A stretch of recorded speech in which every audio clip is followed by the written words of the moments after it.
What if the next big breakthrough in dog health didn't come from a lab, but from love, loss, and listening to the dogs who needed more? Welcome to The Dog Who Asked for More, the podcast helping dog parents who feel stuck and overwhelmed by their pup finally let go of the guilt, learn to communicate clearly, and build the bond you've always dreamed of through a partnership-based approach that combines training, nutrition, and enrichment instead of chasing the quick fixes that don't actually work.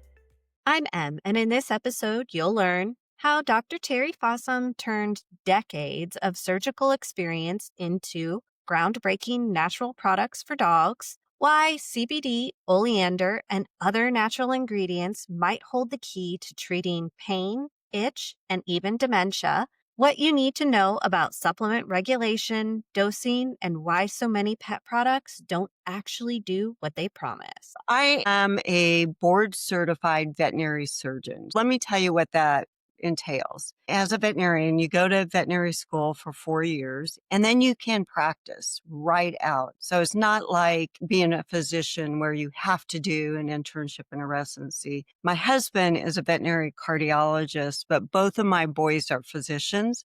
So I've sort of lived both those worlds and it is different. So when you graduate from veterinary school, you can go into practice or you can decide to specialize. If you decide to specialize, it's typically a year of sort of doing everything. We call it an internship. And then the residency, at least in surgery, is 3 years after that. And all you do is surgery. And then you take an exam. And if you pass that exam, you're known as a board certified surgeon. So we're the people that get referrals from general practitioners. They'll look at a dog and it might require a total hip replacement or heart surgery, and they're not prepared to do that. So they would refer that to somebody like me. And we have specialists in just about every area. So, like I said, my husband's a veterinary cardiologist, but we have dermatologists, ophthalmologists, neurologists, radiologists, you name it, they're in the veterinary field. And a lot of people don't realize that. When you're a surgeon, it's pretty awesome. You deal one-on-one with people and you help one animal at a time. And I did that for the majority of my career. I spent 26 years in academics at one university and then became vice president for research at another university. And then I quit and started my own company. And what I wanted to do was help multiple animals at a time, not just one animal. And so the area that we got into was really looking for natural products that would meet an unmet medical niche. And a lot of times they've been problems that my own dogs have had. I'm a Labrador person and I recently lost him, but I had a 14-year-old Labrador whom was the love of my life. He had a condition called elbow dysplasia, which they're born with, but they get osteoarthritis as they age. And so when he got older, he started having serious trouble with that. So one of the things I did is I was like, well, I cannot put him on nonsteroidals. He has some kidney disease, and nonsteroidal anti-inflammatories are really hard on the gut and the kidneys. So I didn't want to put him on a nonsteroidal. And so I started looking through the literature to see what else was out there. And that was about the time that CBD came out. So I started researching it. But what was really apparent was that most of the products that were being marketed online were fraudulent. I'll just say they're fraudulent because they didn't meet their label claims. Some of them said they had CBD in them and they didn't have any. Some of them said they didn't have any THC. And, dogs are much more sensitive to THC than people. And yet they did have a lot of THC in them because there's no regulation. It's not like going through the FDA and getting approval. There's no regulation for supplements in the animal space. And so actually the same thing is true in the human space. About 70% of the products were fraudulent. So I decided, well, how difficult could this be? I'm going to just make my own. So we did that with CBD. And then the next thing I faced with my dog is cognitive dysfunction. It's called doggy dementia. It's Alzheimer's disease in dogs with the difference that is actually more treatable in dogs. We can reverse the signs in dogs where it's kind of difficult. Usually you do that in people, although hopefully new meds are going to be coming about. But what we did is we took a bunch of brain health ingredients. I have a friend who's a veterinary neurologist, and I asked him, when you get a dog in that's showing signs of dementia, what would you put them on? He goes, well, if I had my choice, I'd put them on 11 ingredients. But no owner is going to go out and buy 11 ingredients and give that to their dog. And so we decided we could do that. We could buy those 11 ingredients, package them, and sell them. And so he did a study. Once we'd made that product, the neurologist, Curtis Dewey, did a small study, but what we saw was about a 38% improvement in cognitive function in 30 days. Kind of interesting. And the thing with cognitive dysfunction in dogs is one of the things that they show is their sleep wake cycle reverses. So these dogs, you've probably seen them, these dogs become active at night, they vocalize at night, so they keep their owners awake. So we always kind of joke we're selling sleep because these dogs quickly stop doing that. And, they become attentive to their owners during the day. They start sleeping at night. So that's pretty awesome, pretty amazing to see that change. So those are the Yeah. types of things that we work on, these ones that are natural products that will meet these unmet niches and improve the quality of life of dogs and cats. That's incredibly important because, as you said, there are not a whole lot of regulations in dog world anyway, right? Food, supplements, treats, all of it is a lot of just marketing on a package. It's not really regulated. There are kind of rules that come from AFCO, but they're not really that great and they haven't been updated since 2006. I love when I find people who are taking the system that we currently have and throwing a wrench in it because the system that we have right now is so outdated and it is so, I don't even know what the right word for it is. It's old and it's crickety and it doesn't work anymore. And it's too expensive. Most people don't know this. To get a drug approved through the FDA, even the FDA CBM, right, is Mhm. minimally 8 million bucks, probably more like My 12, gosh. but nothing like the human side. So if you have a drug that you want to get approved and you start with your preclinical work on the human side, your odds of actually getting registered on the other side is 3.4%. 3.4%. That is why Wow. drug costs are so ridiculous these days because we have to pay for all those failures. That's All those insane. other 90, 7% we've paid for a good part of the studies on those to get them approved and they fail. And so one of the things, this is an aside, but one of the things I am passionate about is let's stop doing studies in a species that doesn't matter for people, and that's rodents. Mice and rats do not represent the human condition well, and yet still something like 98% of all preclinical studies are done in rodents. We can cure cancer in a mouse every day. It doesn't work in people. Let's take a more predictive animal species, which is dogs. They get the same diseases as people. Naturally, they get them. Let's not create them. And let's use those dogs as the animal model for our human approval process. It's done occasionally. It needs to be done a lot more. And then we'd see fewer failures. And that would mean drug costs would come down. So when you say naturally occurring, you're talking about setting up an opportunity for people who have dogs that have cancer to go through these trials? That is exactly what I'm talking about. For example, when you're looking at a rodent with a cancer, their immune system can't be functional because if you give them a human cancer, they're going to see that as foreign. And their immune system's going to, do whatever to it, get rid of it, hopefully. So you're really testing without an intact immune system. Dogs that come in, they get these cancers naturally, have an intact immune system. They have the comorbidities that people would have. That's the population you want to test in, and they benefit from that. The only thing I always tell people is as long as there's safety data and we know this drug is not going to harm your pet, we seldom have anything to lose by trying it because for most of these, we don't have a good therapy. So let me give you an example of something I'm working on. It's been one of the more interesting things I'm working on. I would say one of the more difficult things I've ever worked on. A couple years ago, I got asked to take a look at oleander. I live in Arizona and oleander grows everywhere here and it's very toxic, right? It's a flower, Even correct? it's a flowering bush, an ornamental bush, really pretty Okay. bush. Grows everywhere where I live in Texas, anywhere where it's hot and dry, it grows. A company had been researching oleander for over 20 years for human indications. A couple years ago, they reached out and they said, we'd really like to go into the veterinary market with oleander. So I started looking at it. And at first I was like, oh my gosh, this is toxic. Why? Why?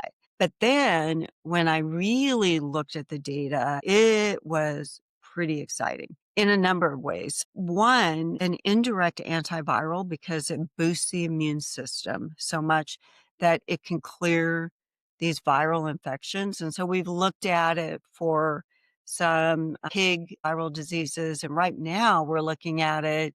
We're writing a grant for avian influenza because we work through a mechanism that is required for the viral proteins to fold. They need this protein called GRP78. And we downregulate that. Oleander downregulates that to the point where the viral proteins don't get folded. So they're not effective.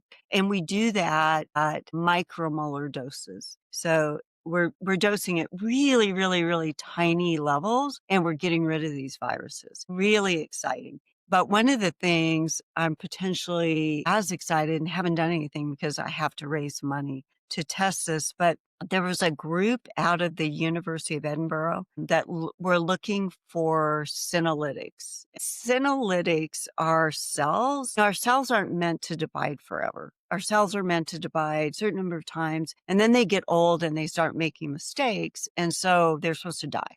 But we have a population of cells that go, not going to die. I'm just going to quit dividing, and then you're not going to be able to kill me. Those are called senescent cells, or some people call them zombie cells. And now a lot of people believe that those zombie cells are responsible for aging and the diseases of Interesting. chronic aging. And so if we could use a senolytic and get rid of those senescent cells, we would do a couple things, right? We would reduce aging, maybe enhance longevity. But the other thing that I'm just so excited about, if I could raise the money, we'd do this test. So when we give chemotherapeutics, we drive cells into senescence, and those cells are not going to be killed by your chemotherapeutic. And there's increasing belief that those senescent cells are just hanging out. You know, you're getting your chemo, the dividing cells are dying, but these senescent cells are just hanging out. And then you stop and then they go, oh, now's my chance. And they head to the lung and they become your met. And so we believe that if we could give the standard of care chemo, so whatever the chemo that's used for that tumor, but add oleander so that we also got those senescent cells, we could potentially prevent those mets, Wow. which would be huge. I mean, think about osteosarcoma in dogs. Yeah. I mean, they always die from their pulmonary mets, right? Even though we radiograph them, their lungs are clear, we start them on their chemo. It's 6 months to a year later, they all have mets in their lung and they all die. Do you have statistics for the percentage of dogs that currently get cancer in the world population or even in the United States population? I know it would used to be like one out of one out of every 6 dogs, I think is the last statistic I heard. It's probably much lower than that. I can't give you an Okay. exact number, and I will tell you the reason is we don't have the kind of reporting that they do on the human side, and so I really think any of those numbers you see need to be taken with a grain of salt. There's a registry called the Charge Registry, which is trying to get people to add cancers into a registry.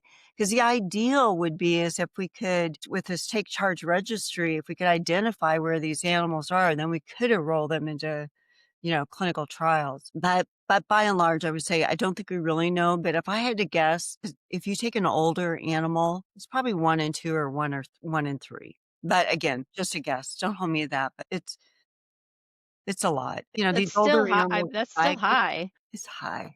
Yeah, that's so sad. In your experience, what do you think are contributing factors to that, to dogs and cancer? That's a great question because I've always thought that dogs are really the canary in the coal mine for cancer for people. And that if, we could identify areas. So this goes back again to a registry where we, get animals put in various areas. But if we saw an uptick in cancers in a particular area, that might suggest it was environmental and that we will be seeing that in people. Because I think dogs, you're going to see everything.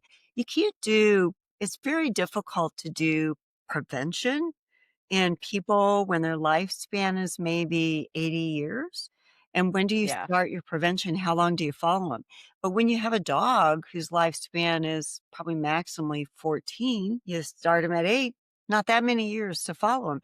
Prevention is best done in a species that doesn't live so long. But to your point, yeah, I do think environment is probably part of it, for sure. Genetics, we part of it too. I mean, oh my gosh, the number of French bulldogs that we see now with not just respiratory issues, but neurologic issues, like they surpass dachshunds these days. I've heard that they're like the number one most breeded breed in general right now, which I mean screams that there's probably some inbreeding and just misbreeding of other things in general, which is terrifying because people are charging $5,000 for a French bulldog, and you have absolutely no idea if that French bulldog has a good genetic history or not, and it's terrifying. And then these dogs get sick, we lose them at early ages, and people are like, well, what happened? Well, what happened is people are just trying to make money and they're not concerned about the health of the dog, which is kind of terrifying. So talk a little bit about this registry, this charge. How can people look into this and be a part of this if they have a dog that has cancer and they're potentially interested in seeing what you guys have to offer? Yeah, so you can go online, take charge registry, and people can upload or encourage their veterinarians to upload their records to the site. So go in, take a look. It's young. It's not as well developed as we would like, but we are still working on it, trying to get that information in there. So one of the ideas behind the registry was to try and get more information about how common cancers are, different cancers and how come they are in various species and stuff, which is going to take a lot of cases to really be able to do that. But I think we could identify these animals that could get enrolled in clinical trials. And there are veterinary clinics that are doing that. There are some out there that they really strongly believe in research and clinical trials and using natural models. I've had a career where I've done experimental work, usually not in dogs, thank goodness, because that's always is heartbreaking. But Yeah. I've always hated it. And I've always thought there had to be a better way. And I think that better way is to identify dogs with naturally occurring disease. I mean, they have almost every disease that people get, dogs get, except coronary. We really don't see that. Hmm. But cancer is pretty much the same. A lot of heart disease in dogs, a lot of both congenital and acquired mitral valve Yeah. disease, pericardial disease, you name it, infection. Diabetes. Yeah. Yeah. Yeah, it's wild to me. I'm kind of with you. I never understood lab testing. I have such a hard time with it because we're literally breeding animals so that we can make them sick and then try to make them better, and then this large percentage of them dies, and it just seems so cruel to me. I have always had such a problem with it. And so much like animals in captivity, I struggle with that as well, because I understand that there are facilities that are there for rehabilitation purposes or to keep animals that can't survive out in the wild on their own. One of my favorite examples of that is the Monterey Bay Aquarium, where they have all of those rehabilitated animals and they keep them there because they can't go back out into the wild. And I think that it's so important that we have things like that. But I also don't think that keeping wild animals for our entertainment is fair either. So I am definitely interested in following this progression that you're on here and seeing what you're up to, because I think that if we could work with animals that were sick and potentially help them, like clinical trials with people, we could be helping dog parents, we could be helping dogs, but we could also be helping people's mental health as well, because it's hard when our dogs get sick, especially with something like cancer. I have a friend who has a dog and they have been going through cancer treatment, I think, for 2 years now, and he's been cancer free this whole time, but it was the second time he'd had cancer. It's just, constantly, is he going to be okay? Is it going to come back and they have to have a check every month?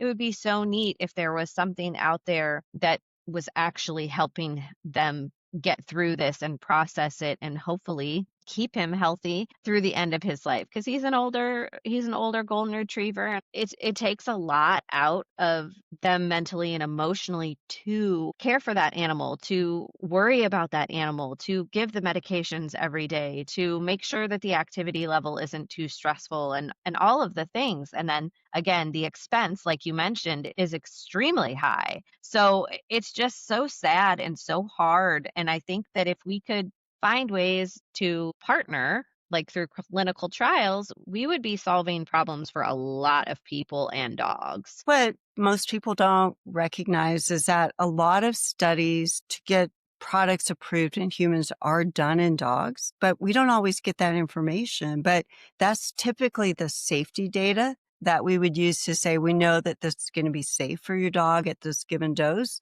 Now let's test for efficacy. And most people are going to be fine with that. The compliance rate in veterinary clinical trials is actually much higher than human trials, which kind of makes sense, right? If you're sick, Hmm. dragging yourself in for a trial, you feel nauseous that morning, you may not want to go, but you can get your dog in there if your dog doesn't feel well for the trial. So, yeah, the compliance rate is usually higher. A lot of the costs will get paid for by the study, not all, but a lot of them. So maybe people couldn't have even afforded to treat their dog now get a treatment because they're enrolled in the trial, which is really fabulous.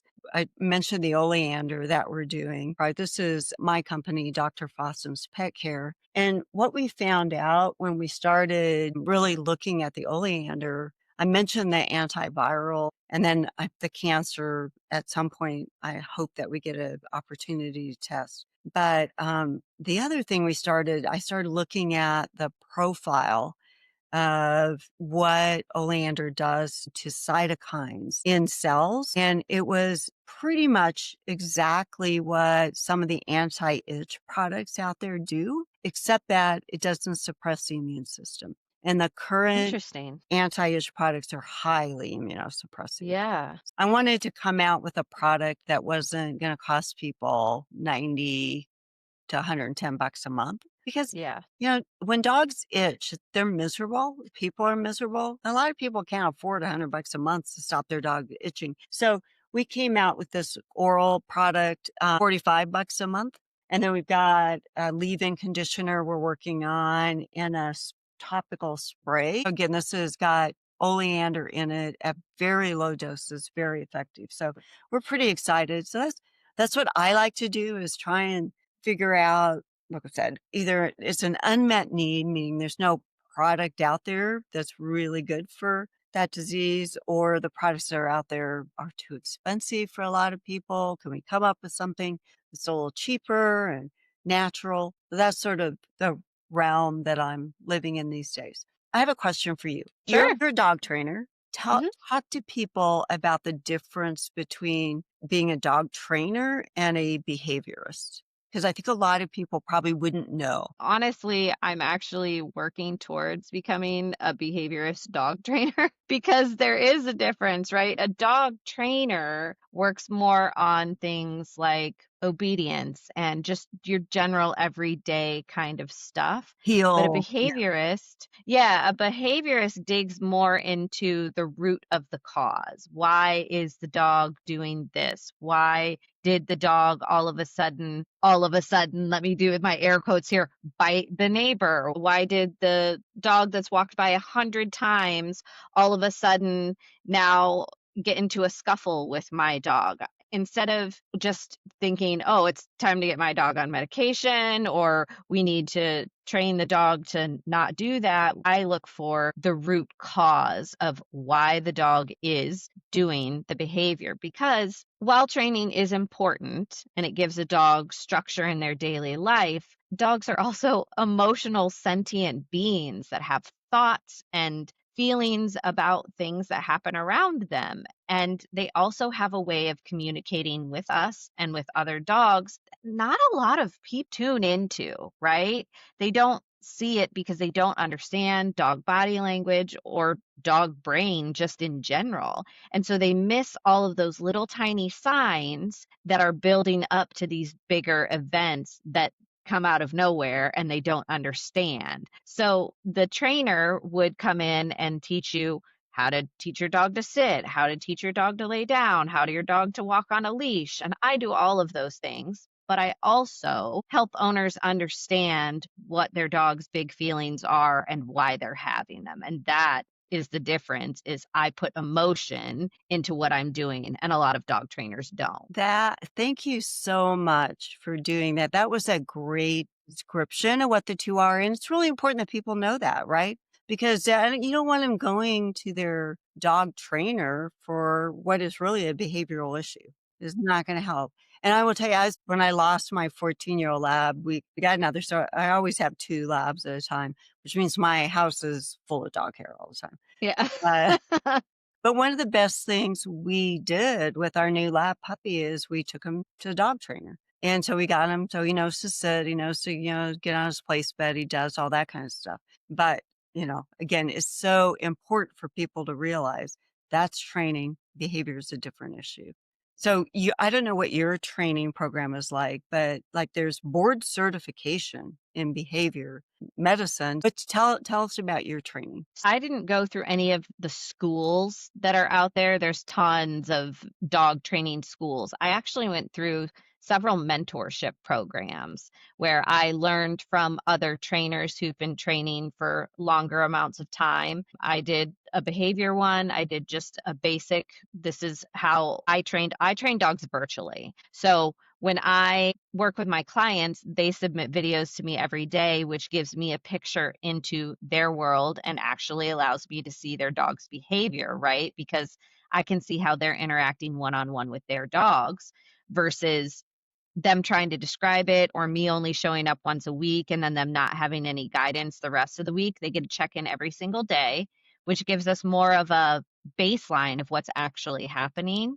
And then I also have done some service dog mentorship training as well. So I've been working on learning how to train service dogs because that's a totally different realm of training as well. I just think that it's important to learn from many different people. And unfortunately, a lot of the dog training schools that are out there right now are very strict. And you can either be force free or you can be balanced, or you're kind of combination of the two, or you're kind of like me, which is more in the gray area where I understand the need for e-collars and prong collars for safety, but I don't actually teach people how to use them. I teach people how to build a trusting, loving relationship with their dog so that everyone feels confident and works collaboratively together instead of mass chaos everywhere. So I teach the basics, but I also can teach a wider array of things because I don't like to fit inside of a box, right? Because I don't think that my whole tagline for the show is every dog is different and every human is too. So you have to be flexible and you have to work with people on what their issues are and not just say, okay, every single person is going to do sit, down, stay, place, and then we're going to go in this order with all of these things with a leash. Well, that's not how it works. Sometimes I teach people leash skills before I even worry about sit or stay or place or any of that stuff because they live in an apartment or they live in an area where they're out on a farm and they don't need leash skills. They need stay and they need boundaries. And it really just depends on what each individual needs. And trying to go to a trainer that is going to just box you in and make you a cookie cutter plan, it's just not effective anymore, especially with like I said earlier, all of the breeding problems that we have and then the behavioral problems we have because of that. There's too many dogs that need specialized help. And now people are ending up going to 4, 5, 6 different trainers because they continue to go to these same trainers that have this is the mentality, and it's damaging dogs, unfortunately. I mean, I made the mistake. I did that too. One thing we should probably make sure that people understand is one of the first things when you think your dog has a behavioral issue is you want to make sure that they're not acting out from pain, right? Mhm. So you do That's a huge one. Do you wanna differentiate that? Because it could be that they have a disc and you touch their back and it's really painful, but you think that it's a behavior thing. So that's one of the first things is see your veterinarian, make sure that there's no obvious disease or painful condition that could be causing it. And then I wanted to ask you, because I'm so curious, you mentioned that you trained service dogs. What's different about training a service dog? Like, inherently different. So, service dogs are mostly focused on task training. Yes, they have to learn how to do certain things. They have to heel beautifully. They have to stay by your side. They have to know all of the skills really, really well, like going under a chair at a restaurant and staying out of the way. They can't walk up to people and interact with them. There are very strict rules when it comes to service dogs. But the tasking is so finessed because they have to know when your heart rate is dropping and you need your medication. So they have to go and retrieve your bag and get your pills to you or your blood sugar medicine, or they need to bring you a bottle of orange juice based on the way that you smell. So it's just really incredible because there's all kinds of things that you have to teach them, like the scent of your heart palpitations, in order to then teach them retrieve this specific item and bring it to me because you smell this, or jump on me and alert me that I need to sit down because I'm about to black out because you smell this smell. It's very, very finessed. Do people really even realize that we have dogs that can smell glucose? And so when their blood sugar drops, glycemia, these dogs can sense that. And just to give you an idea, I live in Carefree, Arizona, so just north of Scottsdale. And there was a little girl in Scottsdale a few years ago who her glucose dropped in the middle of the night, and the dog went and woke the parents up. They went in the room, took her to the emergency clinic, and this is not like a one-time thing. This happens across the US all the time. But the doctor said if they'd have waited half an hour, she would have been dead. So this dog literally sensed her low glucose and saved her life. And I think a lot of people think of service dogs, they think of sort of maybe mobility dogs, a big dog that Mhm. you can lean on when you're a little unstable, you don't have balance. But there are dogs out there that smell glucose. There are dogs out there that smell cancer. The dogs are amazing in They what they can are. do. So it's so Yeah, cool. migraines, Training. heart attacks, cancer, heart palpitations, all of the things, anxiety. Yeah, seizures, it's incredible, and a lot of times people don't realize how complex it is, and that's where the whole argument with service dogs gets kind of mixed up and muddied because people see a service dog and they ask, "Well, what's your service dog for? You don't look like you need a service dog." Something that, I share with my audience a lot is I had brain surgery. I have a Chiari malformation, which is a overgrown brainstem. I had to have surgery for it. I had to have it decompressed. I'm supposed to have a service dog. I don't currently have a service dog because the dog that I got washed, and I'm supposed to have one because I could have potential falls. But people see my friends who have service dogs all the time walking around and say things like, "Oh, well, you're so pretty. You don't look like you need a service dog. Why do you have a service dog?" It's because there has been such a misconception, and people don't realize that there are heart conditions, there are liver conditions, there are cancers, there are brain conditions, things like that that are invisible that you can't see. And people look like normal people, but they actually really need this dog. And here you are distracting the dog because you just don't know better. And that's why education on that topic is a huge proponent of mine. So agree. And it hasn't helped though that I think a lot of people took advantage of the emotional support. They went online, they bought jackets and took their dogs on planes, so they were emotional support. I had a airline stewardess tell me she had an emotional support turkey vulture on a flight one time. What? Yeah. So, I mean, people just took it to the extreme. Luckily, I do think the airlines are sort of, buckling down on that. But yeah, I Yeah, mean, and there is definitely have been some changes in the airline industry with that just because an emotional support animal does not equate a trained animal. A service dog does equate a trained animal. And while you may need an emotional support animal for anxiety, depression, whatever, there should also be some, I think, stricter rules about how that animal should behave, or they should have some kind of qualifying papers or something, not just something that you go pay 20 or $100 for online without any actual training or anything.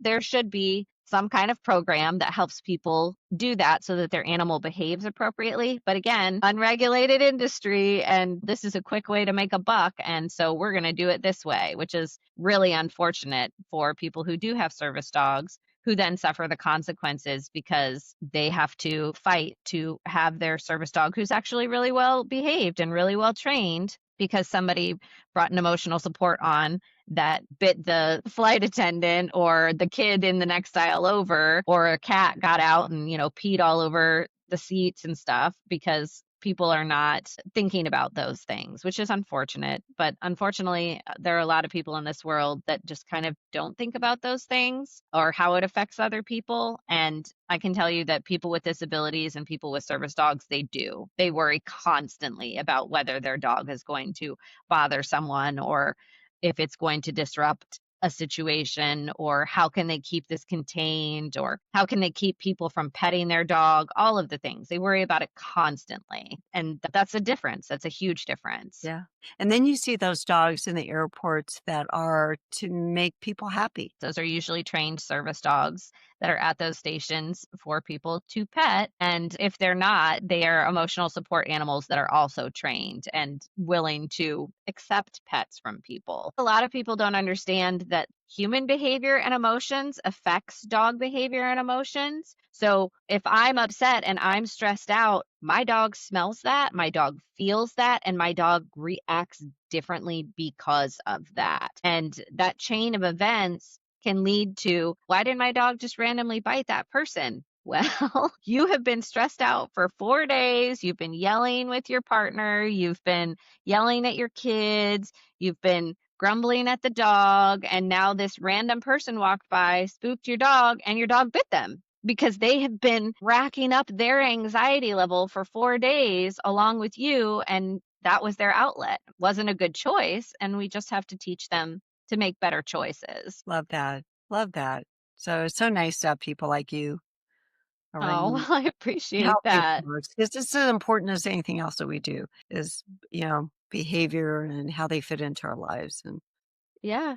Yeah. Well, and I love what you're doing because I think that any way that we can find what the world provides to us as a resource, and we typically look at it in a negative way, like oleander, and find a way to make it so that it's a positive, because everything here on this earth is here for a reason, right? And if we take the time and do the research and figure out how we can use those things to help other people, help other dogs, we're really moving forward into a better future for everyone. So I love that you have an arrangement of products that caters to these areas that we do need them. And I had no idea that about CBD, that was unregulated like that for dogs. I figured it was more regulated because it's regulated for people so harshly. it's actually not. In the human, it's not either. There are, in the human field, there are several CBD products that have been approved Mhm. for really rare seizure conditions in children. That's it. That's all that's been approved on the human side. So most CBD that's being sold, even for humans, and honestly, there is no difference between the products Wow. sold for veterinary and humans. Like our products at Dr. Fossum's Pet Care are human grade products. There's just no difference. The thing that actually has frustrated me the most is that what happened in the CBD world is a lot of the human companies decided, well, we can just get into the veterinary field too. Let's make an animal product. But they spent zero time figuring out how to dose it. So I would have people come in with these and they say, it's not working. And I would say, well, how much are you giving? And like, they don't know, and then I'd look at it and I try and figure it out, and there wasn't even enough information on the label to figure out how they were dosing this product. That's the But biggest problem. some people were dosing it, we dose it 2 milligrams per kilogram twice a day. Some of these people were giving 0.2 milligrams per kilogram and wondering why it wasn't working. Yeah. So they spent no time, and it kind of makes sense because on the human side, they tend to say, "You're an adult, take 1 tablet." But, we see 2-pound dogs and 150-pound dogs. That doesn't work. So we dose by weight, and a lot of these human companies seem not to figure that out. Yeah, I feel like that's kind of the same when it comes to, just medication in general. I know that dosing by weight is super important with dogs because I worked in the veterinary space for 10 years. And you can't give the same amount of anesthesia to a 2-pound Chihuahua that you give to a 150-pound Mastiff. It's just not, it doesn't work. You're going to kill You're gonna dogs if kill. you do that. And that's not okay. Again, it's just one of those areas that, people who don't have the experience, who don't go behind that treatment room door, they don't understand those things. And like you said, there's a lot of medications out there that says, if you're over the age of 12, take this amount. And if you're under the age of 12, take this amount. But how does that equate if I am 130 pounds, but then this man over here is 250 pounds? How does that work? Because you're still not getting the right amount of milligrams per pound and the bloodstream and metabolism and all those things that factor in. So it's kind of wild to me that there are so many things that are just, like I said, put in little boxes and categorized a certain way, and we make blanket statements or prescriptions or whatever, and it just really doesn't fit the need or the situation properly. Yeah, what happened in the CBD world, interestingly enough, was that the state licensing boards really failed to give guidance to veterinarians. So veterinarians are afraid, still are, even though they're so commonly used, but they were afraid to even talk. In fact, in some states, it was against the law for veterinarians to It's talk. illegal in Iowa. CBD products for dogs is illegal. Even in California, there for a while, it was illegal to talk about CBD. What does that mean? People had to get their information somewhere. Where are they going to go? To Dr. Google. Instead of That's exactly why I started this podcast, because I went down the black hole of Google and I was like, this is terrible. I'm not getting answers. This is even more frustrating. And I could make a really big mistake here that could hurt one of my dogs. And I'm not okay with that. So I started the podcast so that I could have people like you come on and say, you can try these products, you can go to your veterinarian, and you can make a safe decision based on what you've learned here. And if you have questions, you can reach out to Dr. Terry and ask her instead of going down the Google hole, because it's dangerous. it is. And, instead of Google now, you go on ChatGPT and you ask it a Yeah. question, but it makes stuff up. So, I'm sure people recognize that, but I asked it a medical question and it gave me the name of a veterinarian and a reference. And that paper didn't exist. The journal didn't exist. And I don't think the veterinarian existed. So I think it made it all up. So I do want to caution people, probably know that, but be a little careful, even with like things like AI now, because they're not always accurate. They're definitely not always accurate. And when I tell people to do your research, I mean, do your research, reach out to the guests that are on the show, read the articles that are provided to you, follow my blog, and connect with the resources that I'm giving to you, because these are people who genuinely want to help you. These are people who have genuine education and experience and resources for you that are actually viable, because you wouldn't be here if I did if I didn't think that you weren't a valuable resource for people. We really believe in educating veterinarians because they're the first line for us. But we also recognize that owners need to be educated as well. So on our website, there's a CBD video for owners. If owners want to go in and learn a little bit more, we wanted some videos, some webinars out there that people could access. This week's Dog to Human Translator is for anyone watching their dog age and wondering what's normal. Here's the truth. Confusion, pacing, staring at walls, forgetting routines, those aren't just signs of getting old, they're signs that your dog's brain needs support.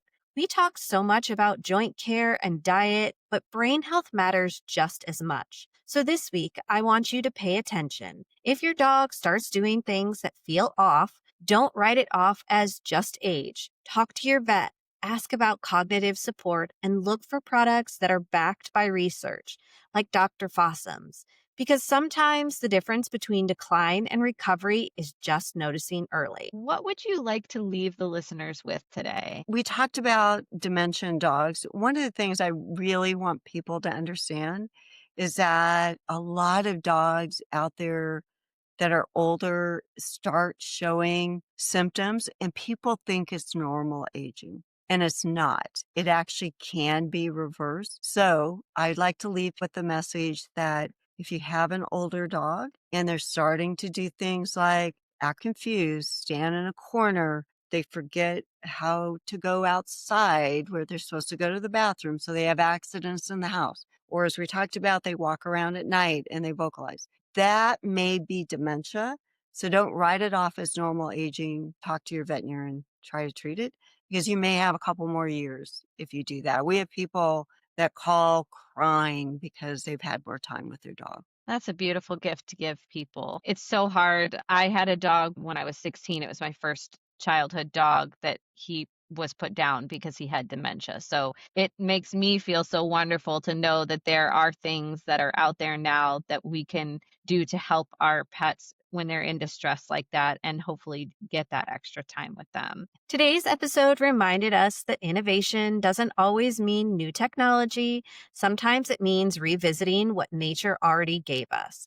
From CBD to oleander, Dr. Fossum's work proves that natural and science-based can coexist beautifully, and that paying attention to small shifts in our dog's health can give us more good days together. If you'd like to learn more about Dr. Fossum's research or her products for brain and joint health, the link is in the show notes. So be kind, spread joy, and remember, noticing the small changes is how we protect the big moments. This episode is brought to you by Pet Matrix, the science-driven premium canine supplement company on a mission to help dogs thrive at every stage of life. Their advanced cell matrix delivery technology fuels wellness right at the cellular level, so your dog gets real results where it counts, just like mine have. With Move, you're supporting joints, bones, and recovery. With Think, you are helping calm the nervous system and sharpen focus. And with Protect, you're getting gut health and immunity. Don't sit on the sidelines when it comes to your dog's health. Jump into the Pet Matrix today and see the difference. Thank you for listening to The Dog Who Asked for More. If you've ever stood in the pet aisle feeling totally overwhelmed, or if mealtime at home feels stressful because your dog turns up their nose, or you're constantly second-guessing what's actually healthy, you are not alone. That's why I created the free Mini Bowl Blueprint, a simple step-by-step guide with 3 easy swaps to make feeding easier, more nutritious, and something you can finally feel confident about without breaking the bank. You'll find the link in the episode description. Go grab your copy and start making better bowl choices today. New episodes drop every Monday and Wednesday. I'll see you next time.